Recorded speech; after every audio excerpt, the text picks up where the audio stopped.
Magandang araw sa ating lahat.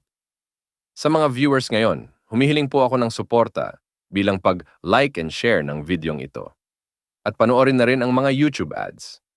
Halina't atin nang panoorin ang pangangaral ni Brother Eli Soriano sa isang pag-aaral na napapanahon tungkol sa tinatawag na Pasko. Yung Pasko na nung Englishin, naligaw. Naligaw. Kasi po yung Pasko, Paskwa, Pax, peace. Sa English, talaga yung peace. Inyo ba nakikita isa sa mga popular na mga kawikaan pag Pasko, yung peace on earth to man of goodwill. Galing po yun dun sa salitang nakasulat sa Lucas Kapitulo 2 at versikulo 14, nang ipanganak ang Panginoong Hesus ay nagkantahan ng mga anghel. Isang malaking hukbo ng mga anghel ang umawit at ang kanilang kinanta ay yung famous na yon na saying na Glory to God in the highest, and on the earth, peace to men of goodwill. Ayon. Gloria in excelsis Deo. Gloria en las alturas a Dios y en la tierra paz. Ayon. Yun ang Pasko eh. Yung kapayapaan na ibinabalita ng mga anghel. Na ito po ay napagkamalian ng mga nagdiriwang ng Pasko ngayon. Kasi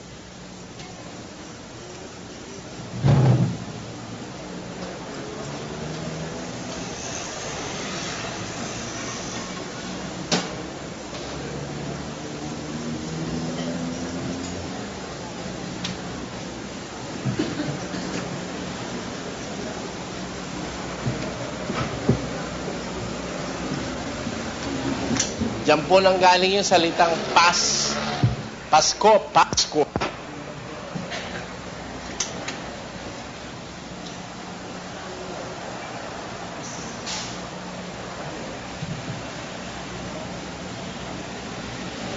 Yun ho ang mga katumbas nun na mga salita na nang Englishin, naligaw ng kaunti, nawala sa grammar. Kasi, ang lagi na lang itinutumba sa English doon sa salitang Paskwa, o Pasko, o Paz, o Pax.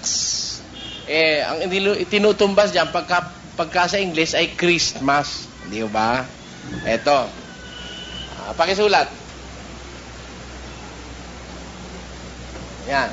Na, ito po, kung ililiteral mo na i-translate, kung saan ang galing yung Christmas, ito po'y galing sa salitang Latin na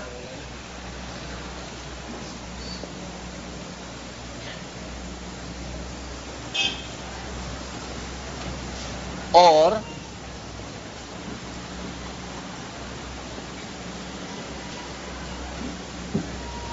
ayan. Yan po lang galing yan. Sa salitang Latin na Christes Maese or Christ's Mass. Misa ni Kristo. Di ba? Misa para kay Kristo. Kasi maraming misa na ginaganap taon-taon. Alam nyo ba na sa simbahang Katoliko, araw-araw may misa? Alam nyo po ba yon? Alam nyo lang ba kung kailan walang misa? Kung kayo talagang Katoliko, lalo na yung nagsara na ng pinto. Di ba merong sasabi, Katoliko sarado raw sila. Alam nyo, sa Katoliko, isang doktrina ng Katoliko, araw-araw may misa. Minsan lang sa isang taon walang misa. At yun ay pag Biyernes Santo. Tandaan nyo. At yung mga misa na ay napakaraming klase ng misa. Merong misa para sa mga santo, may misa para sa mga kung sino-sino, sa mga individual na tao, para sa pare, para sa papa, para sa kardinal. Pero yung 25, tinatawag yon na Christmas, yung 24 na pa-25 ng hating gabi. Yun ang Christ Mass. Christ's Mass. Ayun. Yun ang misa para kay Kristo o ukol kay Kristo o misa ni Kristo. Yun ang, doon ang galing yung sa salitang Christmas. Na hindi katumbas nung talagang diwa na dala-dala nung sinasabing Pasko. Kasi yung pong Pasko, Paskwa, ang kahulugan nun ay kapayapaan. Doon ang galing yon sa 2.14, sa Kastila at saka sa Latin, Gloria en las alturas a Dios y en la tierra paz. Luwalhati sa Diyos, sa kataas-taasan, sa lupa'y kapayapaan. Kaya si Kristo yung kapayapaan para sa lupa. Si Kristo ang may dala-dala ng kapayapaan sa mundong magulo. Nung ipanganak si Kristo, ipinakilala ang isang dakilang kapayapaan para sa tao nung mga anghel na nagkantahan. Mabuti basahin natin. Sa tinumpisahan. At tumayo sa tabi nila ang isang anghel ng Panginoon, at ang kaluwalhatian ng Panginoon ay nagliwanag sa palibot nila, at sila'y totoong nangatakot. At sinabi sa kanila ng anghel, huwag kayong mangatakot, sapagkat narito, dinadalhan ko kayo ng mabubuting balita ng malaking kagalakan na siyang sasabuong bayan. Sapagkat ipinanganak sa inyo ngayon sa bayan ni David ang isang tagapagligtas na siya ang Kristo, ang Panginoon. At ito ang sa inyo'y magiging pinakatanda. Masusumpungan ninyo ang isang sanggol na nababalot ng lampin at nakahiga sa isang pasabsaban.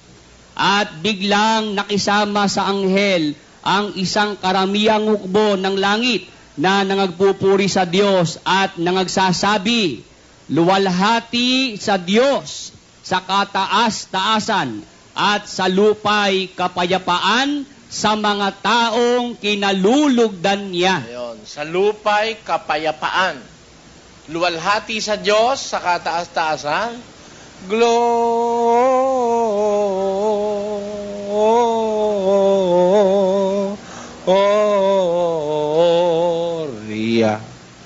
in excelsis Deo. Gloria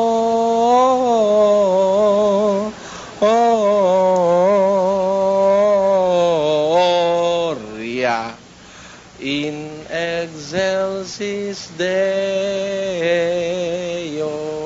You know, narinig yung kanta na yan, ano?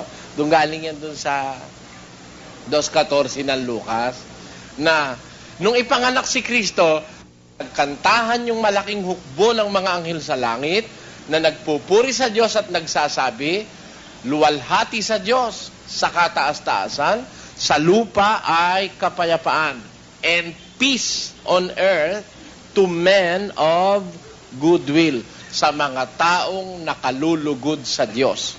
Ayun. Kaya alam nyo, ang pinag-ukulan ng Pasko, hindi naman lahat ng tao eh. Yung paz o kapayapaan, iniukol yon sa mga taong may mabuting kalooban. To men of goodwill, doon iniukol yung Pasko. At ang Pasko, kung mapapansin ninyo, doon sa talata, hindi po yung petsa. Ang Pasko, yung pinanganak. Hindi yung petsa ng pagkapanganak, kundi yung Pasko, yung ipinanganak, yung Kristo, yun ang kapayapaan. Siya ang Pasko. Meron o ba tayong pruweba sa Biblia? Siya yung Pasko, na siyang kapayapaan, o peace, or pax, or Paskwa. Pakinggan nyo dun sa 2.14 ng Efeso.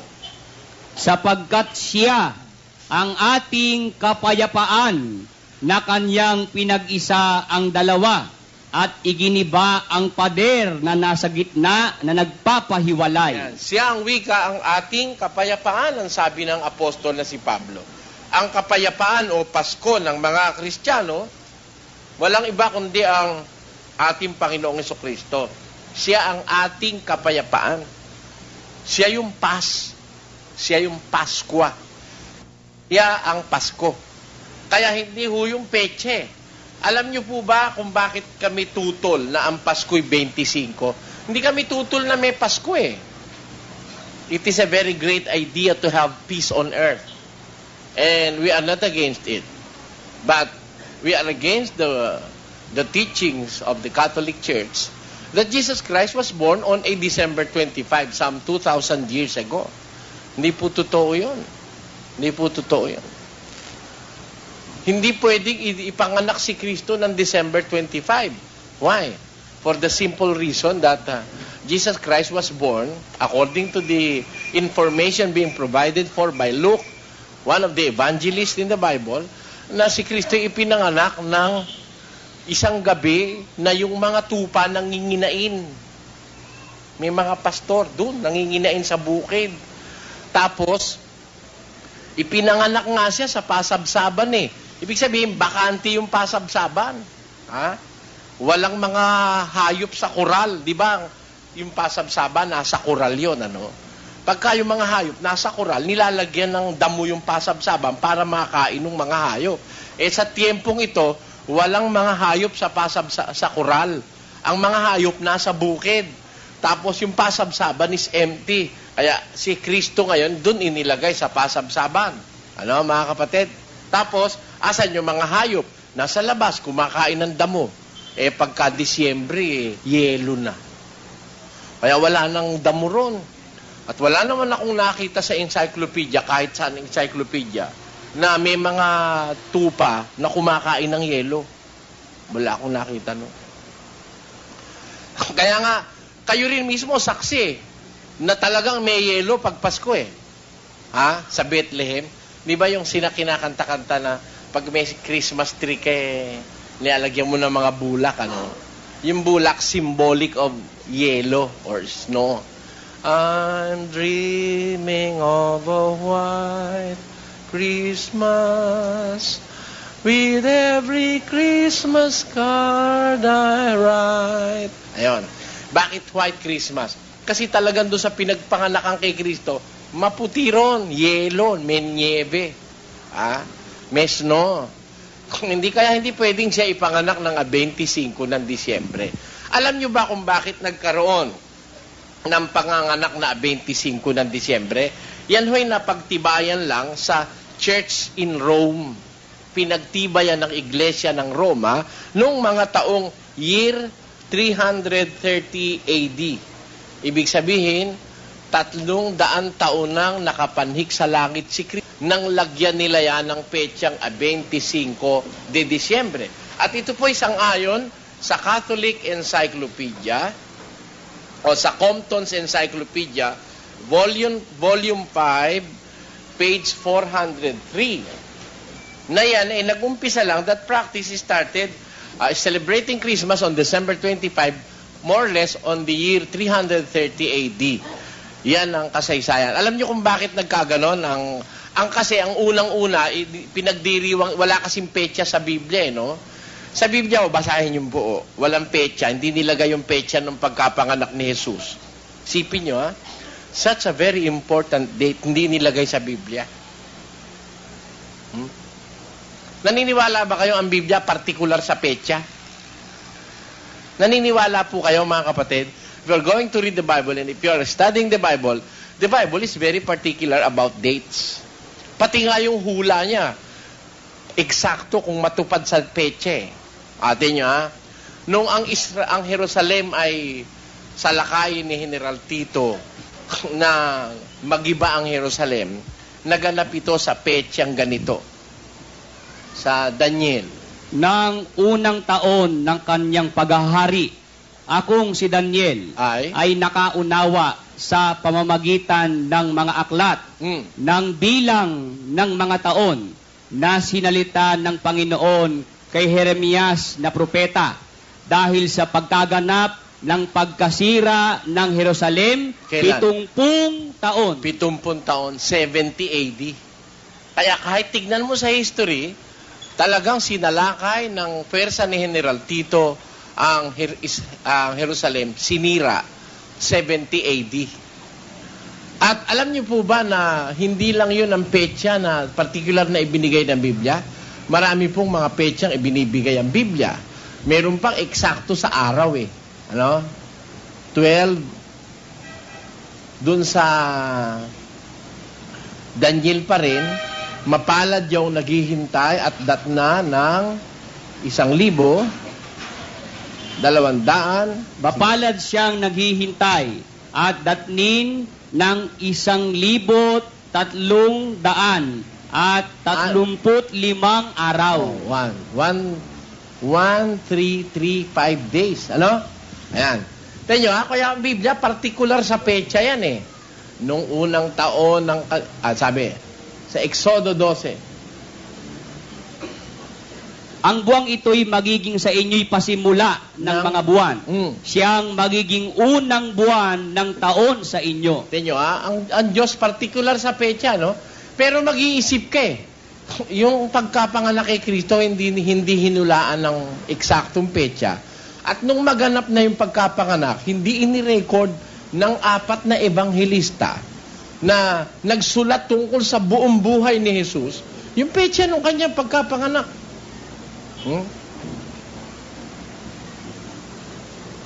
Kaya ngayon, dyan ho nagkaroon ng confusion ng mga tao. Kung wala silang petsa ng pagkapanganak kay Kristo, ito po, babasahin ko sa inyo ang ulat na ating makikita sa history. Ito po. Because there was no knowledge about the date of Jesus' birth, they had to be selected. The Eastern Orthodox and the Eastern Rite churches within the Roman Catholic Church chose January 6. Ayan. Ang pinili ng Orthodox Church is January 6. Alam niyo po ba, ang Katoliko ay hati-hati sa iba-ibang ng una. May Orthodox, may Eastern, tapos merong nasa Rome. Dati magkakaisa yan eh. Nagkaroon lang ng breakaway. Pero magkakaisa yan, tinatawag na Catholic. Yung Catholic Orthodox, pinili nila yung January 6, which is the feast of the Epiphany sa Katoliko. Epiphany. E-P-I, tapos funny. P-H, hindi. P-H-A-N-Y. Ayan. Yung Feast of the Epiphany, which means the appearance. Yung Epiphany means appearance yun, yung manifestation. Doon daw lumabas si Kristo sa mundo. January 6. Pero later on, ang Roman Church, the Western Church based at Rome, chose December 25. It is known from a notice in an ancient Roman almanac that Christmas was celebrated December 25 in Rome as early as 336 AD. Ipinagdiwang ng Western Church sa Rome ang Christmas December 25 as early as 336 AD. Ayan. Ayon sa istorya. Ngayon, alam nyo ba mga kapatid kung saan ang galing yung pagkuha nila nung December 25 na yon na pinaka celebration sa sa Christmas? Sa Catholic Encyclopedia, ganito po ang nakasulat sa volume 2. Eto, babasahin ko ng buo. Hindi ko na ho dinala yung Catholic Encyclopedia, pero isinulat ko na lang. Ang sabi rito ay ganito. Sa page 607, baka meron kayong Catholic Encyclopedia, hindi ho amin yon, sa Katoliko yon. Kayo na ang bumasa kung mali ang sinasabi ko. Sa isang susunod na pagkikita natin, The Catholic Encyclopedia Volume 2, sa page 607. Ito ang mahalagang impormasyon sinasabi sa atin ng Catholic Encyclopedia. You please listen. Christmas, the feast of the Savior's birth, is called Christmas, the Mass of Christ.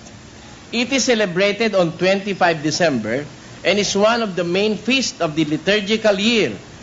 The actual date of the Lord's birth is unknown. Ayan. Inaamin ng Catholic Encyclopedia that the actual birth of the Lord's birth is unknown. Ngayon, and its commemoration was generally included in the Feast of Manifestations or the Epiphany on January 6 during the first 3 centuries of the Christian era. Ayan. Inaamin ng Catholic Encyclopedia, yung sinasabi ng Compton's Encyclopedia, na talagang nung una pinagdiriwang ito ng Katoliko sa Feast of the Epiphany.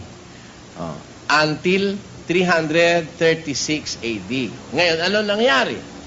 In about the year 330, however, the church in Rome definitely assigned December 25 for the celebration in order to honor Christ, the light of the world, and the true Son of Justice.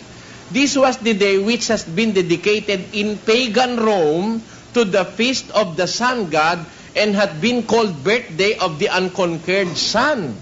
By the end of the 4th century, this Roman date of the Nativity celebration was universally accepted by all churches, both in East and West. Alam niyo kung bakit ginawan December 25? Kasi yung palang December 25, meron ding feast, meron ding piyesta, yung mga Romanong pagano.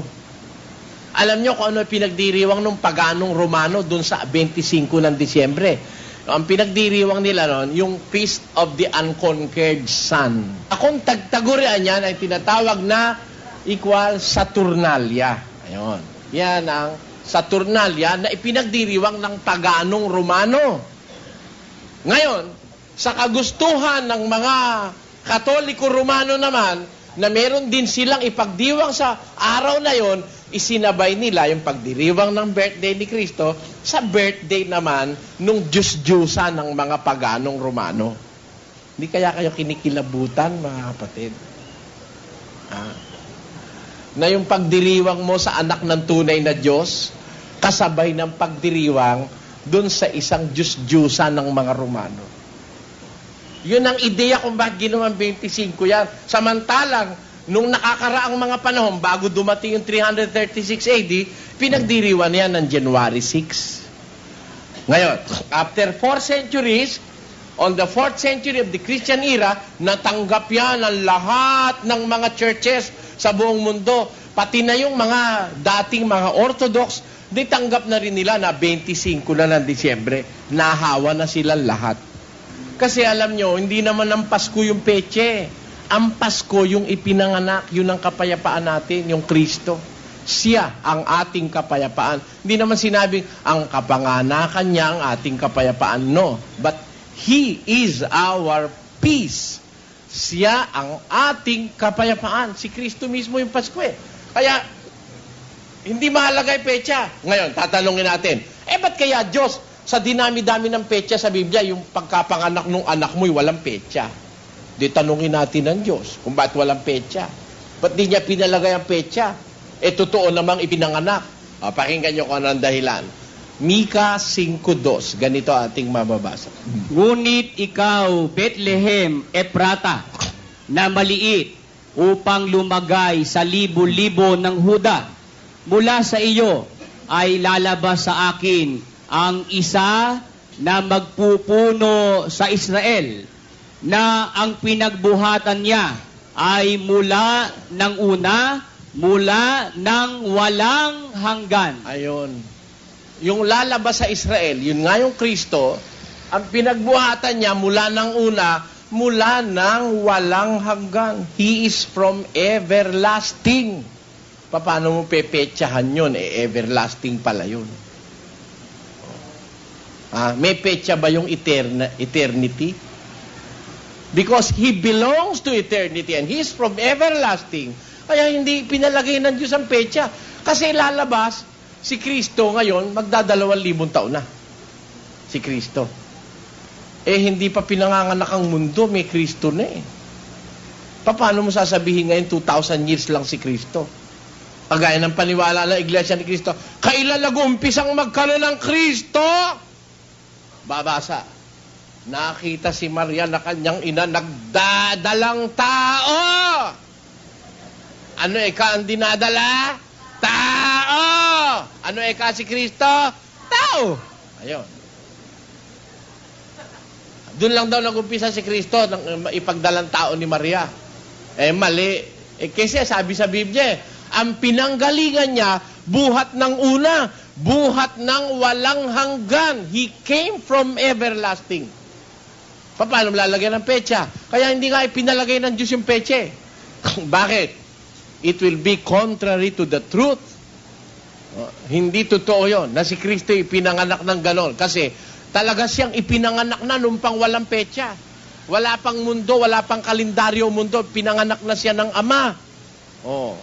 This day I have begotten thee, says the Father. Kailan yung day na yon? Wala pang petsa nun wala pang kalendaryo nun Pagkatapos lalagyan mo ng definite na petsa si Kristo, lalabas hindi nga siya Diyos, tao nga siya. Pero palibhasa ay Diyos siya, galing sa walang hanggang. Kaya wala pinalagay ang Diyos na petsa sa Biblia. Ngayon, if you want to celebrate the birth of Christ, celebrate it daily. Di ba? Kayo man mga Katoliko man, yun ang pangarap, tila.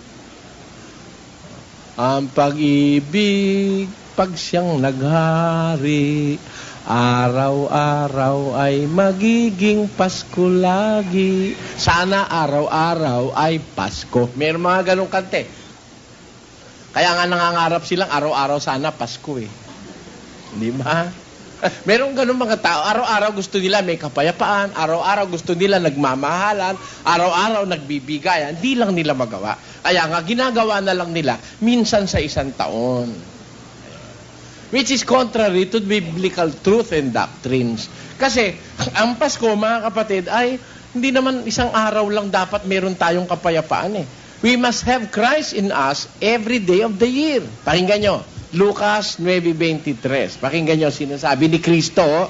Si Kristo may sabi nito Basa. At sinabi niya sa lahat, kung ang sino mang tao ay ibig sumunod sa akin, ay tumanggi sa kanyang sarili at pasanin sa araw-araw ang kanyang krus at sumunod sa akin. Ayun. Araw-araw, pagsunod kay Kristo. Araw-araw, may Kristo ka. Aalalahanin mo si Kristo araw-araw. Kaya, alam nyo mga kapatid, minsan, sabi nga ng Biblia pero hindi ko natutuloy, saka na lang. Masasaktan kayo Ba't ka naman ikaw, Mr. Soriano, tutul sa Pasko? Hindi. Napakaganda ng diwa ng Pasko Ba't ako tututul doon? Kung ukol kay Kristo, tutul ako? Hindi. Tutul ako sa mali. Kagaya nito Kilala nyo si Santa Claus? Di ba? One of the most famous figure in the Christmas season is Santa Claus. Alam nyo bang wala ng Santa Claus? Inalis na. Sinuspindi siya ni Papa Juan 23 noong October 28, 1958. At June 3, 1963. Sinuspindi si Santa Claus. Pope John the 23rd, the Pope of the Roman Catholic Church, declared that Saint Nicholas or Santa Claus is not a real person. He is a myth. Kasama siya sa listahan ng mga santo na inalis. Basahin natin, Volume 21, page 51, second paragraph of Compton's Encyclopedia, Santa Claus, the legend of jolly old Santa Claus or Saint Nick, began with the real person Saint Nicholas, who lived many centuries ago, according to the Catholic the Compton's Encyclopedia. Ito is a Compton's Encyclopedia. Although he is one of the most popular saints honored by Christians, very little is actually known about him. He lived during the 4th century in Lycia, a province of the southwest coast of Asia Minor. Tradition says he was born in Patara, a seaport, and traveled to Egypt and Palestine as a young man. Eventually, he became bishop of the Church of Myra. During the period of persecution of Christians by Emperor Diocletian, he was imprisoned, but he was released by Diocletian's successors, Constantine the Great. The transformation of Saint Nicholas into Santa Claus or Father Christmas began in Germany among Protestant churches. There he was called Christkringel, derived from meaning Christ child, and he became permanently associated with the Christmas season and gift giving. From there, his legend spread to France, where he was called Père Noël. In the Dutch colony of New Amsterdam, New York, he was called Sinterklaas, which easily became Santa Claus. As Christmas became more widely celebrated, the legend grew. In 1823, Clement C. Moore wrote A Visit from St. Nicholas, portraying Santa Claus riding in a sleigh drawn by 8 tiny reindeer, the same mode of travel he uses in Scandinavia. The first drawing of him that resembles Santa Claus was a cartoon by Thomas Nast that appeared in Harper's Weekly in 1866. Yung nakikita niyong itsura ni Santa Claus, ay, nung 1866 lang idinrawing yon ni ni Thomas Nast. Ngayon, ito'y sinasabi ng Compton's Encyclopedia. But I prefer to believe the Pope more than what the Compton's Encyclopedia says.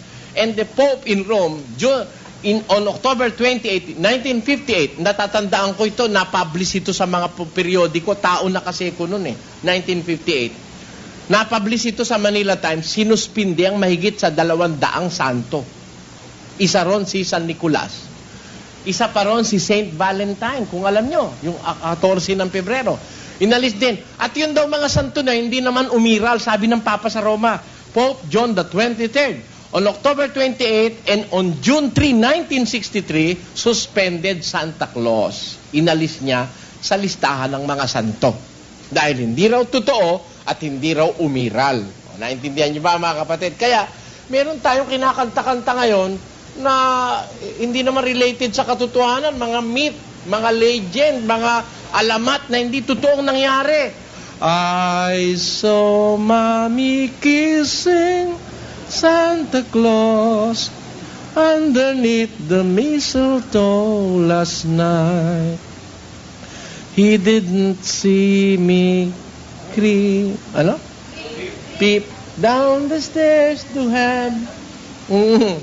He thought that I was locked up in my bedroom fast asleep. Ayan.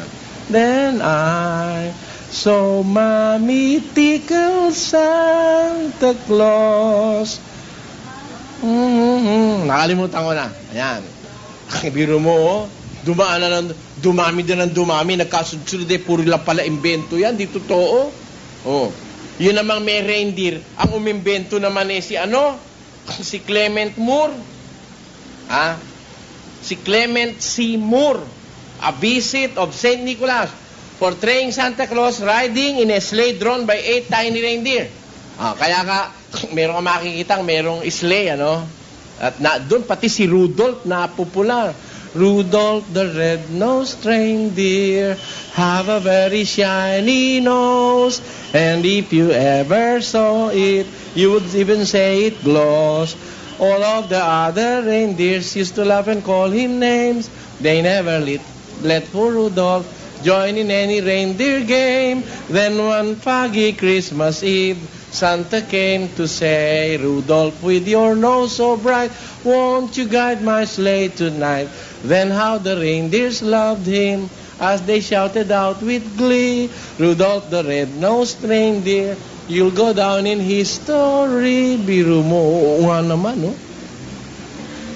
It went down to history up to our times. Na hindi natin alam yung pala mga lang yon, mga haka, pinagkakagastusan ng maraming pera yan. Tapos, andyan na nanggaling yung magsasabit ka ng medyas, lalagyan na yung Santa Claus ng candy. Naku, mga bata, pinalaki natin sa ilusyon. Pinalaki sa ilusyon. Yan isang maliwanag na katotohanan hindi maitatanggi ng Iglesia Katolika na si Santa Claus sinuspindi na, inalis na sa listahan ng mga santo dahil sabi ng Papa sa Roma, siya raw ay hindi totoong umiral. Kinalulungkot ko sabihin ito. Pero yan ang totoo Yan na nasa history. Kung gusto niyong tutulan ako, pwede niyo po akong tutulan. Magpakita kayo ng ebidensya. Pero ako, pag tinutulan niyo, pakikita ko rin ng ebidensya. Let us go on with the Christmas season. Ito pong, alam niyo ba yung salitang Merry Christmas? O saan galing? Sa Catholic Encyclopedia, page 611, paragraph 4. Catholic Encyclopedia, page 611, paragraph 4. Ito po. The word Mary in Old English means blessed. The Old Mary in Old English meant blessed. Ang kahulugan pala ng Mary ay blessed. Sa Old English, ang ibig sabihin ng Old English siguro, yung British English. Yung English ng Britain, ano? Ngayon, it was thus used in the famous phrase, Merry England. Ayun. Which means, Blessed England. And in the wish, Merry Christmas. Not until the end of the 17th century did Mary come to mean exterior joy and hilarity. Oh? Nung palang pakahuluganan yung salitang Mary na maligaya o joy and hilarity, nung pala lang ito ay 17th century, nung mga 1600. Noon lang nagkaroon yung kahulugan na masaya. Samantalang sa umpisa pala ng English, yung salitang Mary is blessed, pinagpala. Ginagamit yun to greet England. Blessed England, Merry England. Ayan. Noong 17th century, ginamit na yon maging Merry, ay ibig sabihin maligaya. At maligayang Pasko. Merry Christmas. The custom of sending Christmas cards began in England about the middle of the 19th century. Noong 1800 pala nag-umpisa ang Christmas card. By 1860, greeting cards appeared for general sale. In America, the printing and sale of Christmas cards was introduced by Boston lithographer Louis Sprang in 1875. Source, Catholic Encyclopedia, page 611, paragraph 4. Yan ho ang mga ilang bagay na maano natin sa Christmas. Ayun namang Christmas tree. Alam nyo ba pinanggalingan nun? Eto po. Babasa tayo. Gusto ko lang na kahit pa kapi-kapiraso, mabigyan ko kayo ng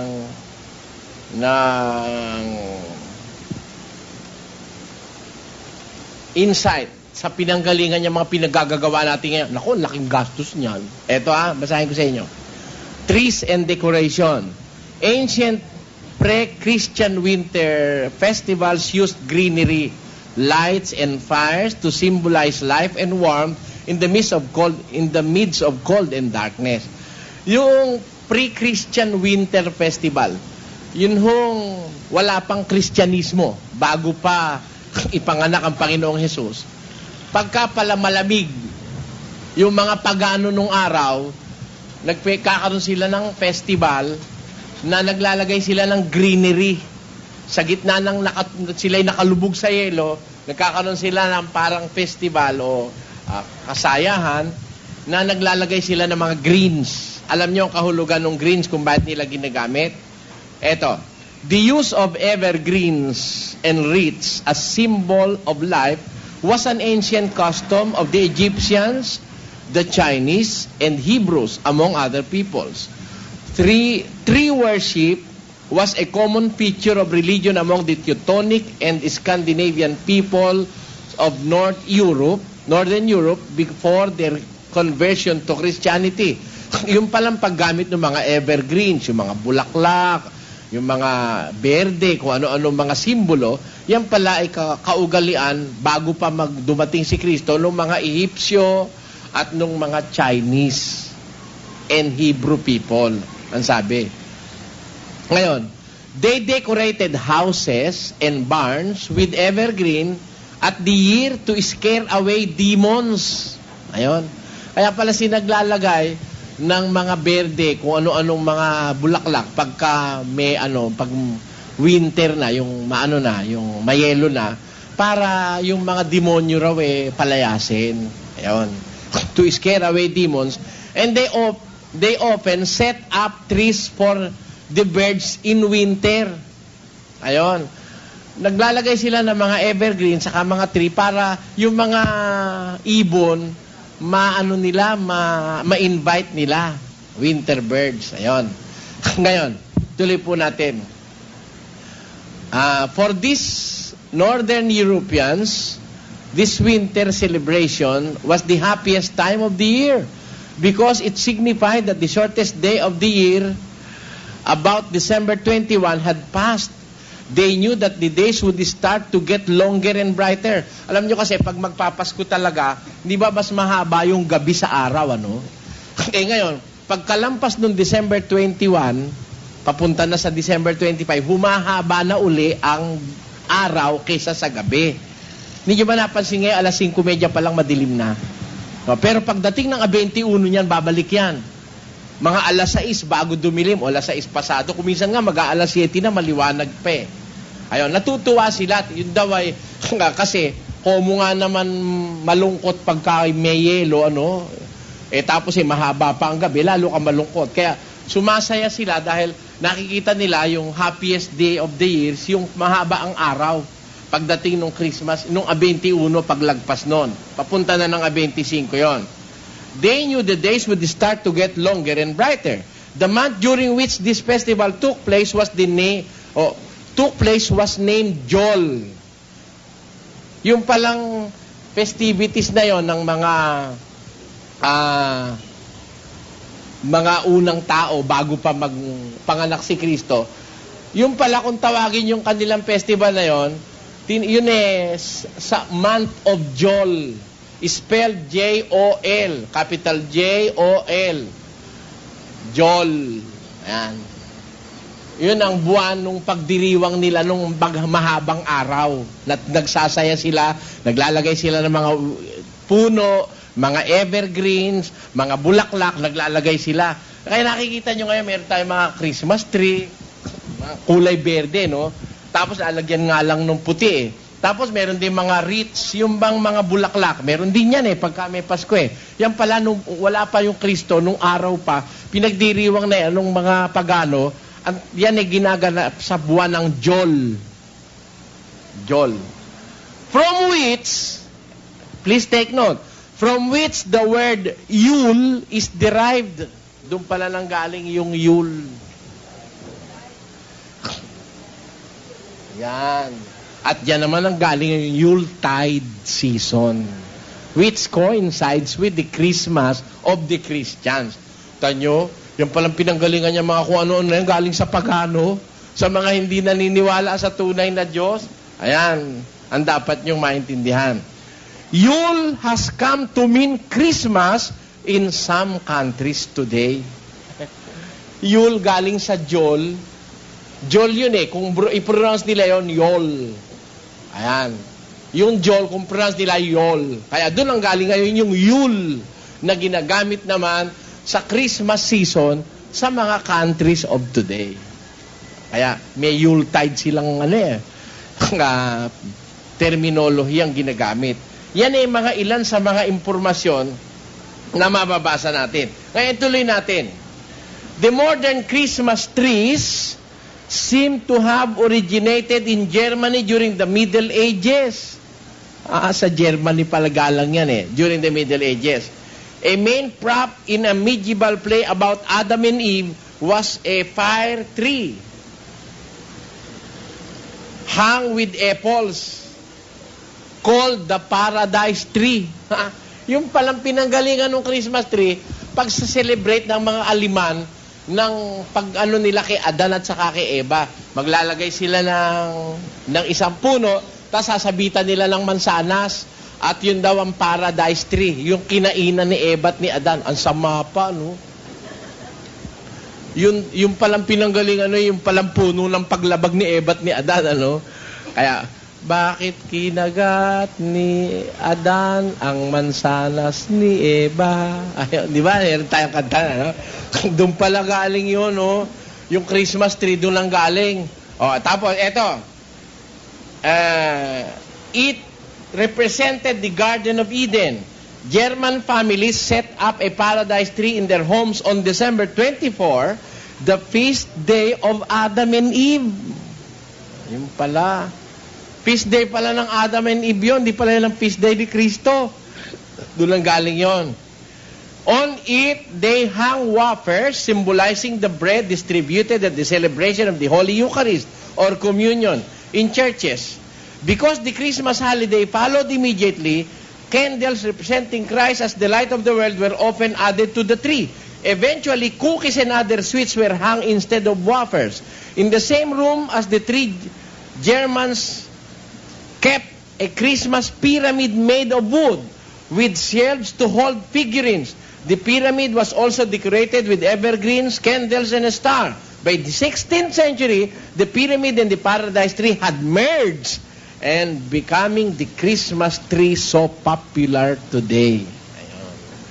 Ayan. Yung palang kasaysayan noon, nung ika-16 na siglo, ibig sabihin noon, nung mga panahong na-discovery ang Pilipinas, pinagsama yung paradise tree ng mga Aliman at yung pyramid. Kaya ngayon kung makikita nyo, di ba ang korte ng Christmas tree pag gano'n, di ba? Doon ang galing yon. Samantalang yung talagang puno, ang korte pag gano'n.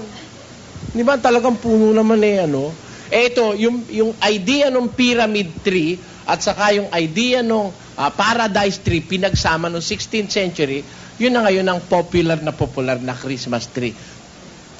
Biro mo, gagastusin mo yung pera mo sa walang kakwenta-kwentang kung ano-ano ang pinanggalingan. Tapos lalagyan mo ng kung ano-ano ring mga, yung palang dekorasyon pala ng kulay pula, yung palang apple na nagbigay kasalanan kay Eva at kay Adan. Sa paniniwala, sa tradisyon. Di ba ang Christmas tree nilalagyan ng mga bilog-bilog na kulay pula, no? Oh. Christmas balls tawag. Apple pala, symbolism nun. Yung pala yung mansanas ni Eva kinagat ni Adan. Ayan. Yan. Dapat yung maintindihan yan, mga kapatid. Sa ating pagdiriwang ng Christmas. Eto pa. Konti na lang naman ito Hindi bali lang mahaba ito dahil marami ito Music. Palagay ko payag kayo, no? Music. The range of Christmas music, both sacred and non-religious, is large. Both sacred and non-religious is large. From the majestic oratorio Messiah by George Frederick Handel to the light-hearted Here Comes Santa Claus, the most popular of non-religious tunes is probably Irving Berlin's White Christmas, written for the movie Holiday Inn, released in 1942. The most traditional Christmas songs are carols.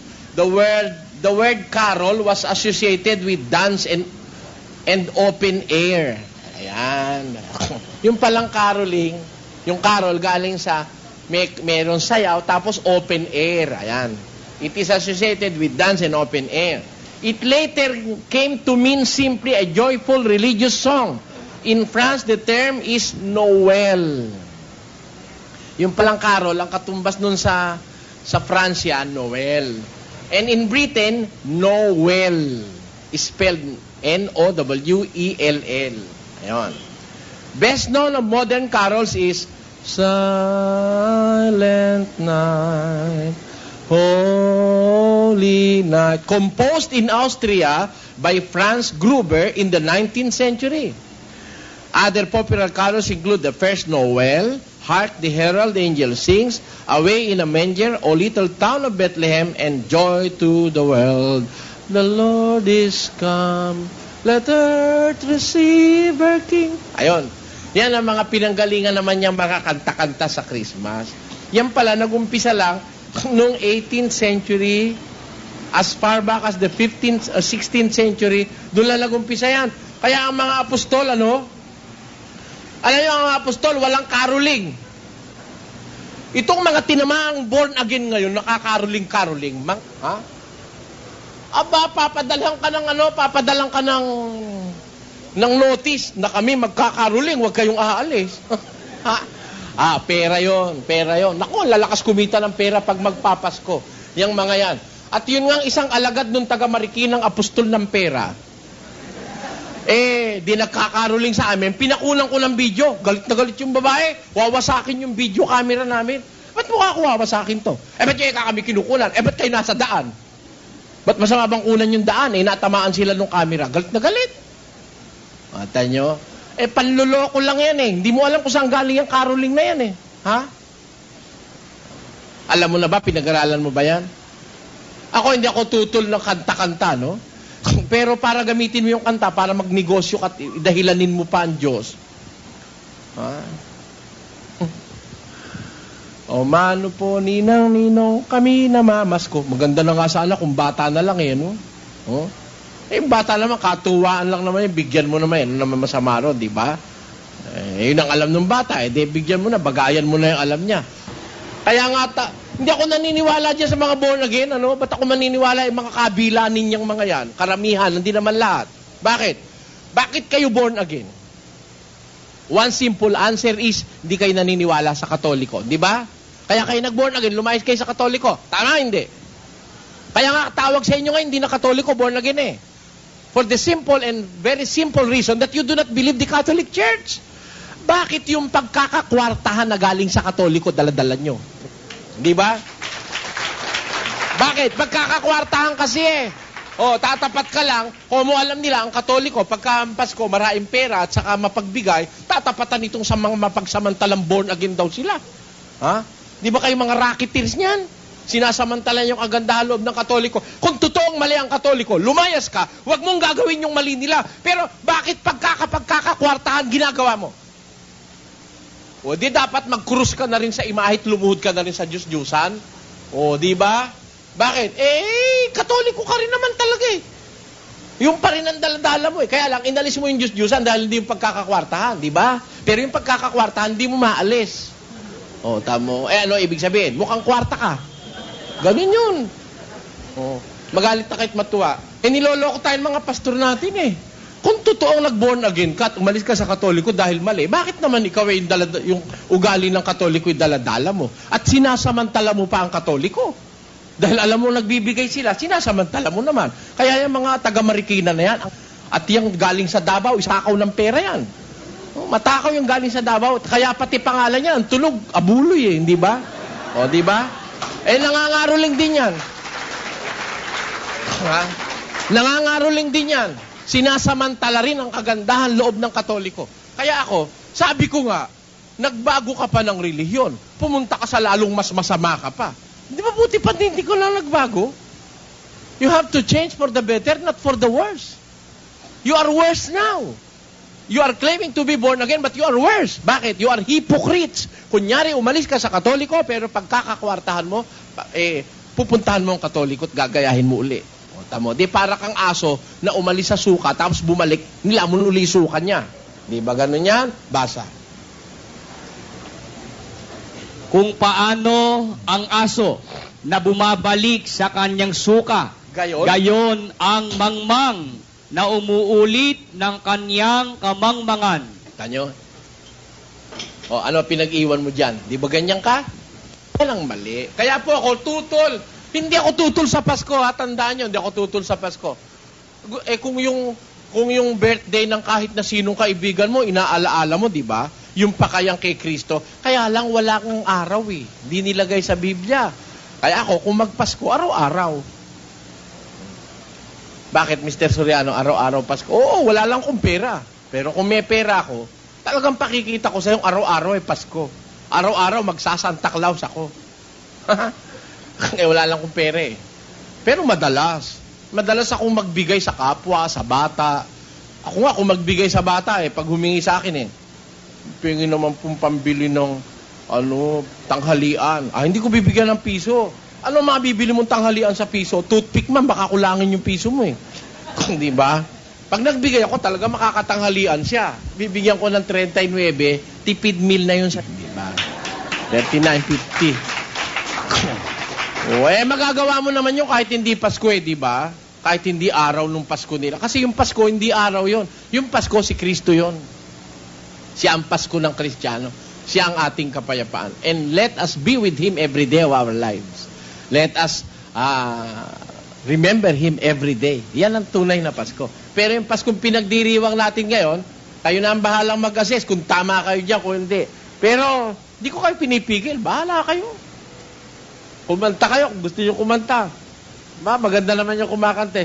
So fast the voice of an angel.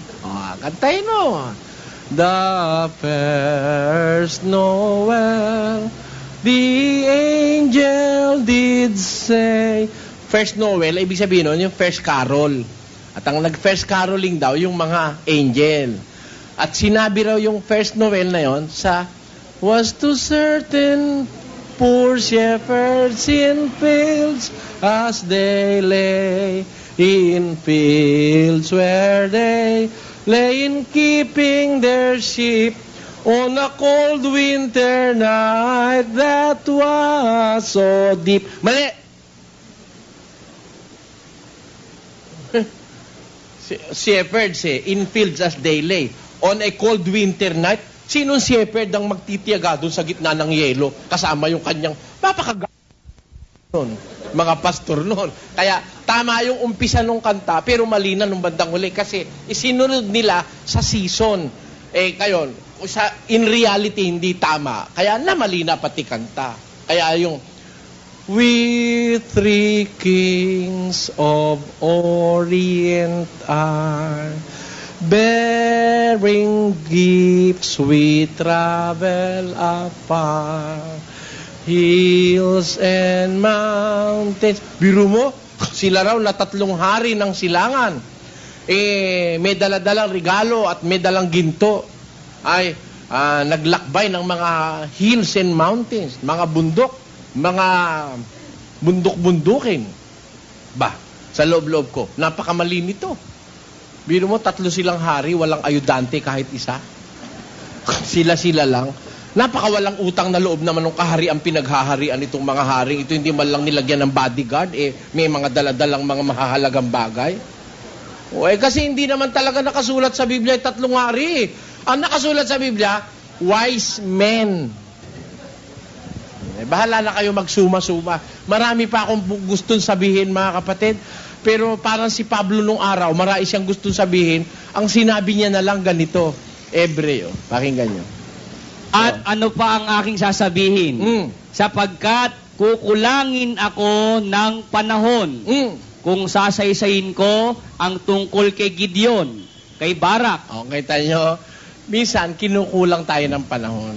Si Pablo rin, kinulang na ng panahon. Sinusulat niya, kinulang na siyang panahon. Ako naman, kulang na rin ang panahon. Kaya titigil na muna ako, bahala na kayong magpasko. Nasa sa inyo na yon. Pero ako, hindi ako tutol sa Pasko. Inuulit ko, maganda ang diwang daladala ng Pasko sapagkat yung kapayapaan. Maraming salamat sa mga nanood at sa mga hindi nag-skip ng mga YouTube ads bilang suporta sa aking channel.